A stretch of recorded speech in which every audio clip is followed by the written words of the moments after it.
नमस्कार। चलिए आज समझते हैं कि विंडोज 10 को शुरू से लेकर आखिर तक कैसे इंस्टॉल किया जाता है। अब घबराने की बिल्कुल जरूरत नहीं है। हम इस पूरे प्रोसेस को ना स्टेप बाय स्टेप एकदम आसान भाषा में समझेंगे। देखिए, कई लोगों को लगता है कि एक नया ऑपरेटिंग सिस्टम इंस्टॉल करना, अरे बाप रे, ये तो बड़ा मुश्किल काम होगा। ऐसा लगता है ना कि ये तो कोई बहुत ही टेक्निकल और कॉम्प्लेक्स चीज है। पर सच बताऊं, ऐसा बिल्कुल नहीं है। अगर इसे ठीक से स्टेप बाय स्टेप फॉलो किया जाए तो ये प्रोसेस काफी सीधा और आसान है। तो चलिए इस पूरे काम को छोटे छोटे आसान हिस्सों में बांटकर समझते हैं। ठीक है, तो शुरू करते हैं।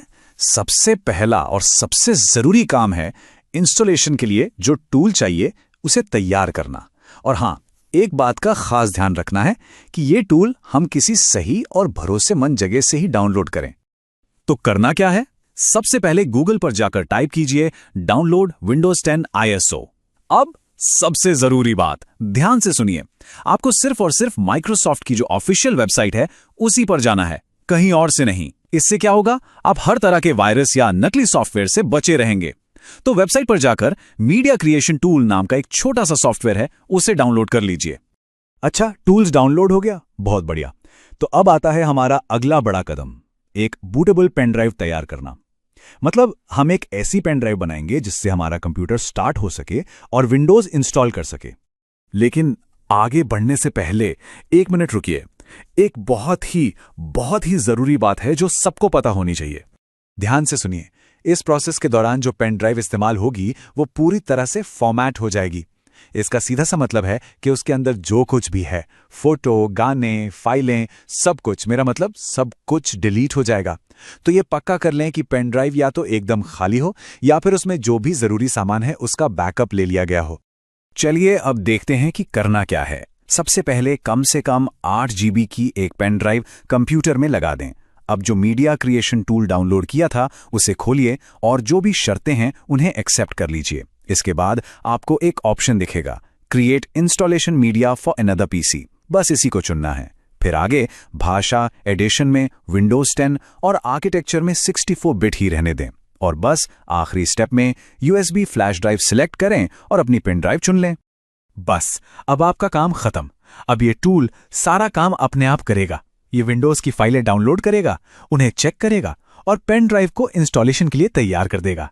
इस पूरे काम में मान के चलिए 15 से 20 मिनट लग सकते हैं। तो आराम से बैठें, तब तक एक कप चाय पी सकते हैं। और ये लीजिए, हमारी बूटेबल पेन ड्राइव एकदम तैयार है। अब आता है अगला और शायद सबसे टेक्निकल लगने वाला स्टेप, पर है बहुत आसान। हमें बस कंप्यूटर को यह बताना है कि भाई इस बार हार्ड ड्राइव से नहीं, इस पेन ड्राइव से शुरू हो जाओ। इसके लिए क्या करना है, पेन ड्राइव को कंप्यूटर में लगे रहने दीजिए और बस अपने कंप्यूटर को रीस्टार्ट कर दीजिए। अब ध्यान से सुनिए। जैसे ही कंप्यूटर बंद होकर दोबारा चालू हो, आपको कीबोर्ड पर एक खास बटन, एक की बार बार दबानी है। ये की बूट मेन्यू को खोलती है। अब ये हर कंप्यूटर में अलग अलग हो सकती है, पर ज्यादातर ये F12, F2, F8 या फिर एस्केप की होती है। जैसे ही आप ये बटन दबाएंगे, आपके सामने एक मेन्यू आ जाएगा। उसमें बस अपनी पेन ड्राइव का नाम या USB फ्लैश ड्राइव लिखा हुआ ढूंढना है, उसे सिलेक्ट करना है और एंटर दबा देना है। और बस इतना करते ही कंप्यूटर सीधा हमारी पेन ड्राइव से विंडोज का सेटअप शुरू कर देगा। क्या बात है! अगर सब कुछ ठीक रहा तो अब आपकी स्क्रीन पर विंडोज का सेटअप दिखाई दे रहा होगा। इसका मतलब है कि हम इंस्टॉलेशन प्रोसेस के मेन हिस्से में पहुंच चुके हैं। यहां पर कुछ शुरुआती सेटिंग्स करनी है। सबसे पहले भाषा चुनकर इंस्टॉल नाउ पर क्लिक करें। अगर आपसे प्रोडक्ट की मांगी जाए तो घबराइए नहीं, बस I don't have a product की सिलेक्ट कर लीजिए। इसे बाद में भी एक्टिवेट किया जा सकता है। इसके बाद विंडोज 10 प्रो चुनें और लाइसेंस की शर्तें मान लीजिए। और आखिर में ये स्टेप बहुत जरूरी है, कस्टम इंस्टॉल विंडोज ओनली वाला ऑप्शन ही चुनें। इससे हमें इंस्टॉलेशन पर पूरा कंट्रोल मिलता है। तो एक बार जल्दी से देखते हैं हमने क्या क्या कर लिया। हमने इंस्टॉलेशन की पूरी तैयारी कर ली, एक बूटेबल पेन ड्राइव बना ली और विंडोज सेटअप को सक्सेसफुली शुरू भी कर दिया है। तो बहुत बहुत बधाई, विंडोज इंस्टॉलेशन का जो मुख्य हिस्सा है वो अब शुरू हो चुका है। सच कहूं तो जो सबसे मुश्किल लगने वाला काम था वो हम पार कर चुके हैं। और यहीं पर हम इस गाइड के आखिर में एक बहुत ही जरूरी सवाल पर आके रुकते हैं। इंस्टॉलेशन तो शुरू हो गया, पर अब हार्ड ड्राइव का क्या उसे कैसे मैनेज करना है, डिस्क पार्टीशनिंग कैसे की जाती है। इस सफर में हम सब मिलकर विंडोज 10 इंस्टॉलेशन के सबसे जरूरी पड़ावों को पार करेंगे, डिस्क को बांटने से लेकर अपने डेस्कटॉप को तैयार करने तक। तो चलिए देखते हैं कि हम आज क्या क्या करने वाले हैं। हम इन 5 मेन स्टेप से गुजरेंगे जो एक साफ सुथरे और तेज विंडोज 10 इंस्टॉलेशन के लिए जरूरी हैं। चलिए बिना देर किए शुरू करते हैं डिस्क पार्टीशनिंग से, जो शायद इस पूरी प्रक्रिया का सबसे नाजुक हिस्सा है। ठीक है, तो अब पूरा ध्यान यहां लगाने का समय है। यह वो हिस्सा है जहां सबसे ज्यादा सावधानी बरतनी है। सच कहूं तो यही वो एकमात्र हिस्सा है जहां सच में कुछ गड़बड़ हो सकती है, इसलिए हर कदम पर पूरा ध्यान देना बहुत जरूरी है। आगे बढ़ने से पहले एक बात समझनी बहुत जरूरी है। इस स्टेप में जो भी किया जाएगा वो परमानेंट होगा।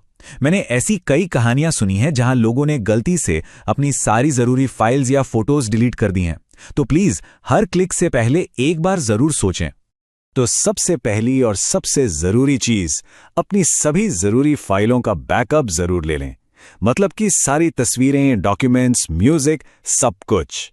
ये प्रोसेस हार्ड ड्राइव को पूरी तरह से खाली कर देगा, बिल्कुल वैसा ही जैसा वो फैक्ट्री से नहीं आई हो। अगर बैकअप पहले से नहीं लिया है तो अभी यहीं रुक जाइए और पहले किसी बाहरी हार्ड ड्राइव या क्लाउड पर अपनी सारी फाइलों का बैकअप लीजिए। हम यहां असल में अपनी हार्ड ड्राइव के लिए एक नई साफ सुथरी नींव रख रहे हैं, और इसके लिए हमें पहले पुरानी नींव को तोड़ना होगा। तो लिस्ट में जितने भी पुराने पार्टीशंस दिख रहे हैं उन्हें एक एक करके सेलेक्ट करें और डिलीट कर दें। जब ये सब हो जाएगा तो सिर्फ अनएलोकेटेड स्पेस यानी खाली जगह का एक बड़ा हिस्सा बचेगा जो हमारे नए ड्राइव बनाने के लिए एकदम तैयार है। अब जैसे ही न्यू पर क्लिक करेंगे वो साइज पूछेगा। यहां हम 1,20,000 MB डाल रहे हैं, जो कि करीब 120 GB होता है। यही हमारी मेन सी ड्राइव बनेगी। इसे अपने घर की तरह समझिए। यहीं पर विंडोज और हमारे सारे प्रोग्राम्स रहेंगे। जैसे ही अप्लाई पर क्लिक करेंगे एक चीज होगी जिससे शायद थोड़ी हैरानी हो। विंडोज अपने आप एक छोटा सा सिस्टम रिजर्व्ड पार्टीशन बना देगा। घबराने की कोई बात नहीं, यह बिल्कुल नॉर्मल है। यह विंडोज के लिए एक छोटी सी खास जगह है ताकि सब कुछ सही से बूट हो सके। बस इससे बिल्कुल नहीं छेड़ना है, जैसा है वैसा ही रहने देना है। अब जब हमारी मेन सी ड्राइव बन गई है तो चलिए बची हुई जगह का इस्तेमाल करके एक दूसरी ड्राइव बनाते हैं जिसे हम डी ड्राइव कहेंगे।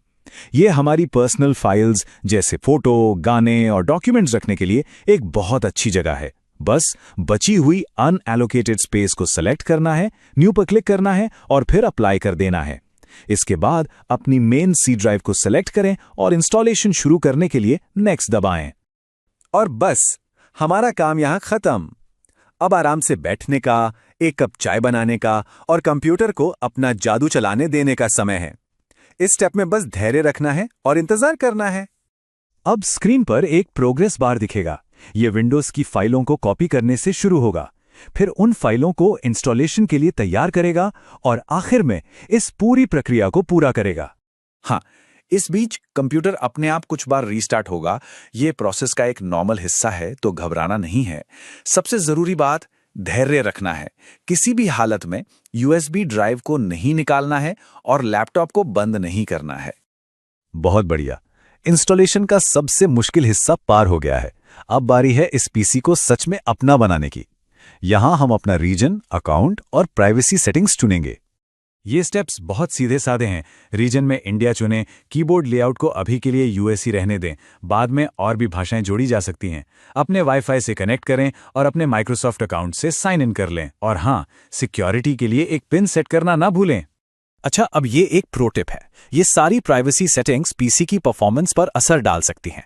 इन सभी ऑप्शन को नो या बेसिक पर सेट करने से हम विंडोज को बैकग्राउंड में फालतू की प्रोसेस चलाने से रोकते हैं, जिससे हमारा सिस्टम थोड़ा और तेज चल सकता है। और आखिर में जब कोर्टाना को सेट करने के लिए पूछा जाए तो बस नॉट नाउ या अभी नहीं चुनना है। अगर बाद में इसे इस्तेमाल करने का मन हुआ तो इसे कभी भी चालू किया जा सकता है। हम फिनिश लाइन के बहुत करीब हैं। अब बस कुछ आखिरी सेटिंग्स करनी है ताकि हमारा डेस्कटॉप इस्तेमाल के लिए पूरी तरह से तैयार हो जाए। विंडोज कुछ वेलकम मैसेज दिखाएगा क्योंकि वो सब कुछ फाइनल कर रहा होगा, और फिर कुछ ही पलों में सामने होगा एक बिल्कुल नया साफ सुथरा विंडोज 10 डेस्कटॉप। अच्छा, एक चीज शायद नोटिस में आएगी कि दिस पीसी या माई कंप्यूटर का आइकन डेस्कटॉप पर नहीं है।